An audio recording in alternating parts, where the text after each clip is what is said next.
আমাদেরকে সবসময় মনে রাখতে হবে যে আমরা এমন একটা দেশ তৈরি করতে চেয়েছি, এমন একটা সমাজ তৈরি করতে চেয়েছি যেখানে ধর্মের ভিত্তিতে আমরা কোনো বিভাজন সৃষ্টি করতে চাই না। এটাকে করা ঠিক হবে না। বাংলাদেশের মতো একটা দেশে আমাদের সকলকে ঐক্যবদ্ধ হয়ে কাজ করতে হবে। সেখানেই আমি মনে করি যে বাংলাদেশের সাফল্য নির্ভর করবে। সেই ৭১ সালের যুদ্ধের যে চিন্তা ভাবনাগুলো ছিল, সেই চিন্তা ভাবনাকে যেন আমরা কখনোই ভুলে না যাই। আমি নিজে একজন মুক্তিযুদ্ধের সংগঠক ছিলাম। ১৯৭১ সালে আমার বয়স, আমি তখন মাস্টার্স শেষ করেছি, একজন যুবক। এবং আমরা যখন যুদ্ধের প্রয়োজনে ভারতে গেছি, সেখানে আমরা সংগঠন করার চেষ্টা করেছি। ভারত যে সহযোগিতা আমরা আমাদেরকে করেছে, নিঃসন্দেহে আমরা সবসময় অত্যন্ত কৃতজ্ঞতার সঙ্গে স্মরণ করি। দুর্ভাগ্য আমাদের, আজকে বাংলাদেশে একটি শক্তি তৈরি হয়েছে, একটি মতবাদ তৈরি হচ্ছে যে ১৯৭১ সালের যে মূল বিষয়টাকে, সেটাকে ভুলিয়ে দিয়ে নতুন করে চিন্তা করার জন্য।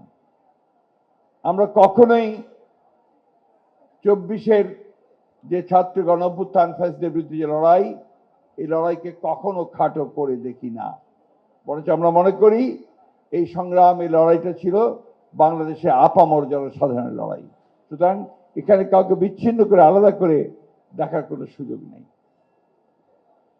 আমার যতদূর জানা, আমি এটুকু খুব জোর গলায় বলতে পারি যে আমাদের বর্তমান প্রধানমন্ত্রী, যিনি আমাদের দলের চেয়ারম্যান, তিনি প্রথম থেকে আমাদেরকে এই নির্দেশ দিয়েছেন যে ৫ই আগস্টের পরে আমাদেরকে নির্দেশ দিয়েছিলেন যে সমস্ত নেতা কর্মীরা যেন আমাদের হিন্দু সম্প্রদায়ের ভাইদের পাশে দাঁড়ায়, এবং তারা দাঁড়িয়েছেন।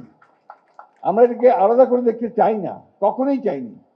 দেশনেত্রী বেগম খালেদা জিয়া বহুবার আপনারা দেখা করেছেন, কথা বলেছেন, তিনি বলেছেন যে আমি আলাদা করে বলিনি, তো মনেই করতে পারি না। আমরা মনে করি হিন্দু, মুসলমান, বৌদ্ধ, খ্রিস্টান আমরা সবাই বাংলাদেশি নাগরিক। এখানে আমাদের মধ্যে কোনো বিভেদ নেই, বিভাজন আমরা সৃষ্টি করতে চাই না।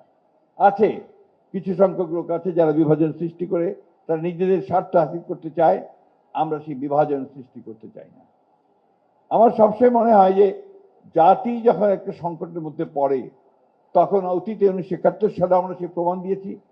আমরা সমস্ত হিন্দু, মুসলমান, বৌদ্ধ, খ্রিস্টান আমরা একযোগ হয়ে সংগ্রাম করে লড়াই করে দেশকে স্বাধীন করেছিলাম। ঠিক একইভাবে আমরা এই ২৪শে জুলাইয়ের যে ছাত্র গণঅভ্যুত্থান, আমরা আবার সবাই ঐক্যবদ্ধ হয়ে একই সঙ্গে লড়াই করেছি। সুতরাং এটাকে বিভাজন করে এটার সম্ভাবনাটাকে যেন আমরা নষ্ট না করি। আমি বারবার আমার একটা কথা মনে হয় যে যারা এটা করতে চায় তারা বাংলাদেশকে ভালোবাসে না। যারা এটা করতে চায় তারা বাংলাদেশের প্রকৃত যে আমরা বলি যে স্বাধীনতাকামী মানুষ, সেটা আমি মনে করি না। এখানে একটা ভিন্ন একটা ঘটনা লুকায়িত থাকতে পারে। আমার সব সময় মনে হয় নজরুল ইসলামের সেই কবিতার দুটো ছত্র, যে হিন্দু নাম ওরা মুসলিম, ওই জিজ্ঞাসে কোনজন, কান্ডারি বড় ডুবিছে মানুষ, সন্তান মোর মাঠ।